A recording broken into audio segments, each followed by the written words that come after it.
Bienvenidos a Spanish Colombiano. Mi objetivo aquí es enseñarles español mientras conocen la cultura colombiana. Ya sea que quieran hablar español como nosotros los colombianos o simplemente conocer nuestra cultura, han llegado al lugar correcto. Yo soy Jorge. No soy profesor, no soy tutor, simplemente un amigo colombiano. Entonces, sírvanse un cafecito con leche, acompáñenlo con buñuelo, relájense y disfruten Spanish Colombiano.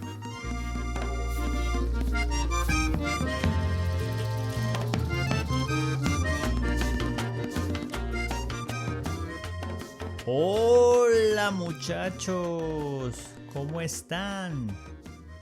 Espero se encuentren muy bien.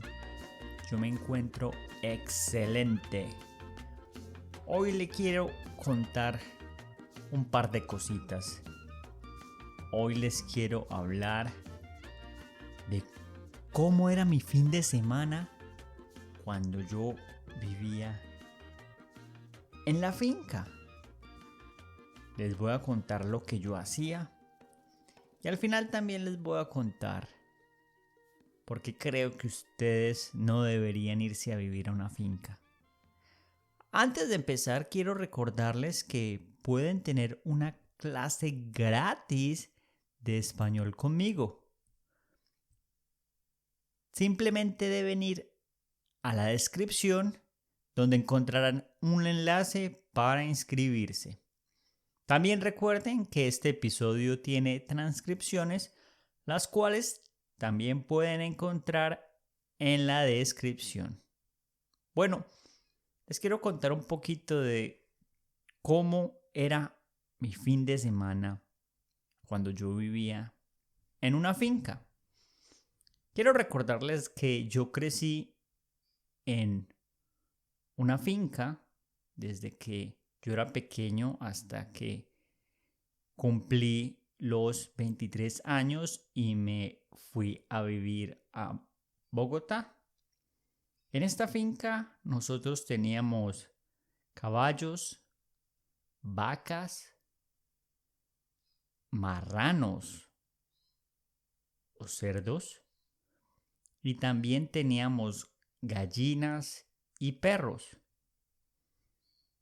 Yo estudiaba en un colegio allá en la ciudad de Manizales y los fines de semana me la pasaba en la finca. ¿Qué me tocaba hacer? Por ejemplo, en las mañanas me tocaba llevarle la sal al ganado. El ganado es un grupo de vacas. Cuando hay un grupo de vacas, a eso le llamamos ganado. Entonces lo que yo tenía que hacer era ir donde mi papá guardaba la sal, que es la comida que se le da a las vacas. La cogía y la ponía en un balde y me iba caminando hasta donde estaban las vacas. Que las vacas estaban, dependiendo de en qué potrero estaban ubicadas, estaban más o menos a unos 800 metros de la casa, lo cual no era muy largo. Yo lo hacía con mi hermana o a veces lo hacía yo mismo. Y lo complicado es que en Manizales hay muchas montañas, entonces de bajada era fácil porque la montaña tocaba uno bajarla y no había tanto esfuerzo físico. Pero cuando uno se tenía que devolver a la casa, era cuando más pereza me daba. Porque era una montaña muy pendiente, muy pendiente. Sin embargo, esto era un proceso que lo hacíamos los sábados por la mañana, bien temprano. Otra de las labores que me tocaba hacer los fines de semana era desmatonar o quitar la hierba mala. Como mi papá tenía vacas o ganado, necesitábamos primordialmente pastos para que las vacas pudieran comer y alguna hierba mala, como es el lecho, tocaba cortarla de raíz. Entonces mi trabajo consistía en ir a los potreros y arrancar esa hierba mala para que creciera nuevo pasto que las vacas pudieran comer. Este trabajo era muy desgastante y en realidad me daba pereza hacerlo. Ir a cada potrero y uno por uno desmatonar, es decir, arrancar la hierba mala, era mucho trabajo y a mí no me gustaba. Pero tengo que ser honesto, yo lo hacía los fines de semana y no es que los hiciera tiempo completo, esto era simplemente un trabajo de 2 o 3 horas que hacía para ayudar a mi papá. Yo digo, yo solía colaborar porque a mí no me daban dinero por hacer este tipo de cosas. A veces mis papás me daban 10,000 o 20,000 pesitos, pero no era siempre. Otro de los trabajos que tenía que hacer era lavar las cocheras. Cocheras es donde viven los cochinos o los marranos o los cerdos. Es el mismo nombre para el mismo animal. Ese era el peor trabajo porque tocaba ir donde están los cerdos. Como ustedes saben, los cerdos son muy sucios y ellos se cagaban en toda la cochera y el popó olía muy maluco. También se orinaban.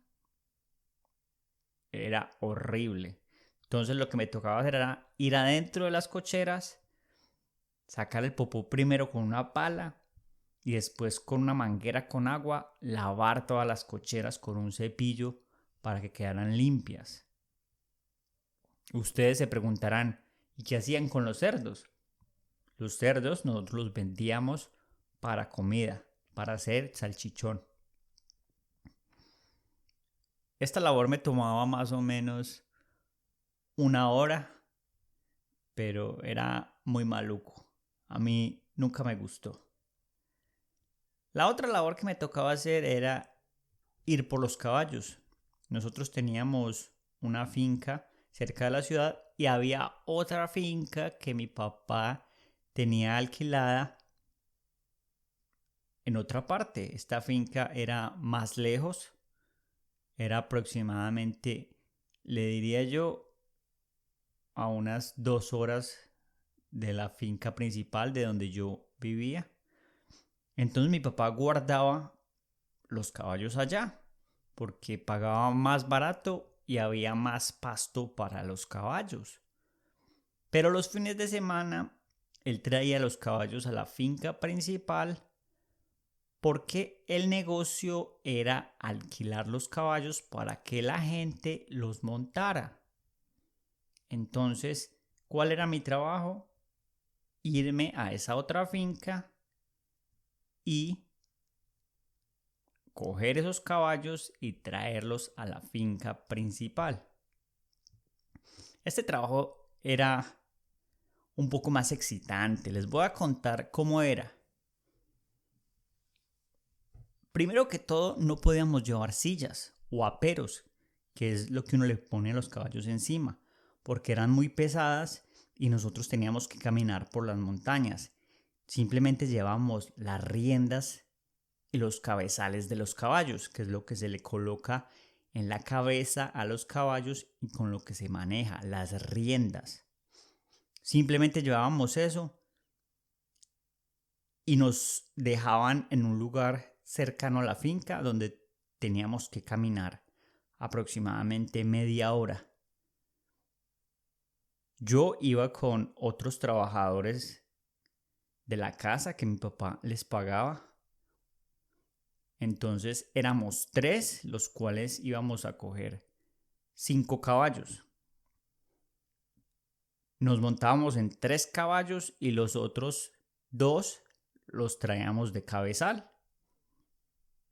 íbamos caminando a este lugar, pero lo interesante es que cuando llegamos al potrero, era un potrero gigante. Era aproximadamente, le colocó unas 3 hectáreas y habían árboles, arbustos, montañas. Entonces no sabíamos dónde estaban los caballos. Entonces el primer paso era buscar los caballos. Luego que uno los encontrara, tocaba cogerlos, porque ellos no estaban amarraditos ahí en un palo, no, ellos eran caballos que estaban sueltos. Entonces tocaba uno atraparlos. ¿Y cómo lo hacíamos? Les dábamos comida. O sea, traíamos comida y nos acercábamos a ellos y ellos venían a comer y ahí era donde los cogíamos.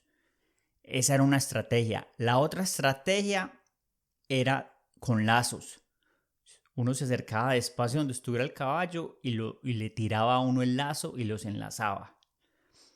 Y la otra estrategia para caballos mansos es simplemente caminar cerca de ellos, uno los sobaba y los cogía. Recuerdo mucho este caballo que se llamaba Pascual. Era un caballo blanco de paso fino. Era muy manso. Y este tipo de caballos era el que cogíamos fácilmente. Generalmente los caballos todos estaban en el mismo lugar. Muy pocas veces ellos se encontraban separados. Entonces era una buena ventaja. Después de coger los caballos, los montábamos a pelo. Sí, señores y señores, los montábamos a pelo, es decir, sin sillas. Simplemente así, con el traserito pelado, nos montábamos en la espalda del caballo y nos íbamos desde la finca que mi papá tenía alquilada hasta la casa mía. Eso nos tomaba, como les digo, unas 2 horas. Al principio era bacano porque el paisaje eran montañas y pues estar con otra gente y montar pelo a caballo, era bien excitante. Pero les voy a confesar una cosa, ya después de mucho hacerlo yo ya me aburrí y le empecé a coger pereza a la finca. Y yo veía a mis amigos los fines de semana que dormían hasta las 10 de la mañana o las 12 del mediodía o se acostaban ahí a ver televisión toda la mañana cuando yo les preguntaba qué hicieron en el fin de semana, mientras que yo tenía que levantarme a las 7 de la mañana a ir a coger los caballos o trabajar en la finca. Entonces después de unos años ya le cogí pereza a la finca, ya no lo disfrutaba, sino que era más que todo una obligación. Era una obligación que yo tenía por vivir en la casa con mis papás. Y eso es una de las cosas que les quiero compartir hoy. He visto que mucha gente tiene esta idea fascinante de irse a vivir en el campo, de cultivar la propia comida, de tener animales. Sí, la idea suena brillante y es el sueño que todo el mundo quiere, pero una vez uno ya vive en la finca, como yo lo hice por 20 años, uno empieza a reconocer que todo no es color de rosa. Igual eso depende de los gustos de cada uno, pero para mí, a mí no me gusta la finca. Primero que todo, es mucho trabajo. Segundo,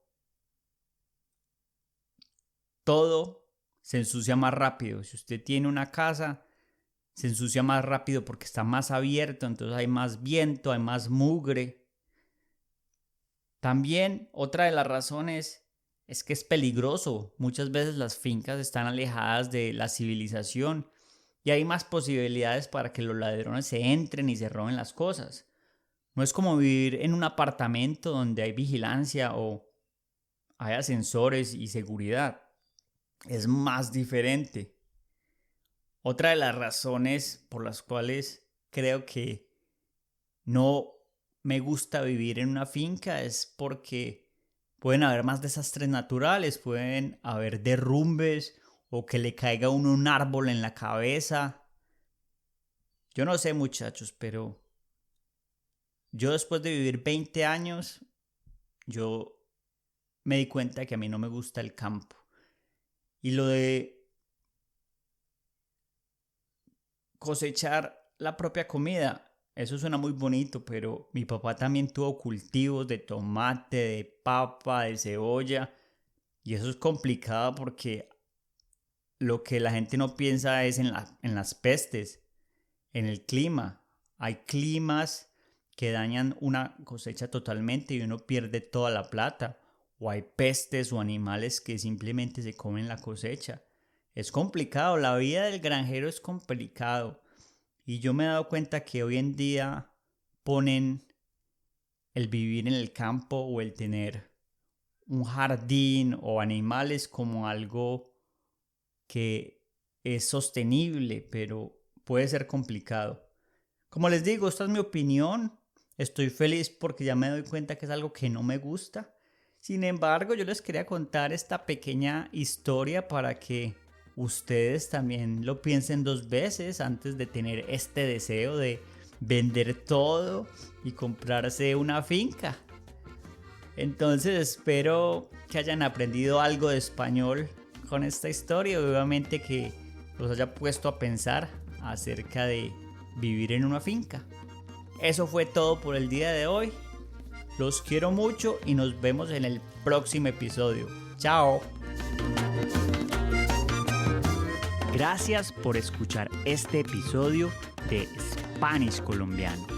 Si les gustó lo que acabaron de escuchar y aprendieron algo nuevo, por favor síganme y dejen un comentario.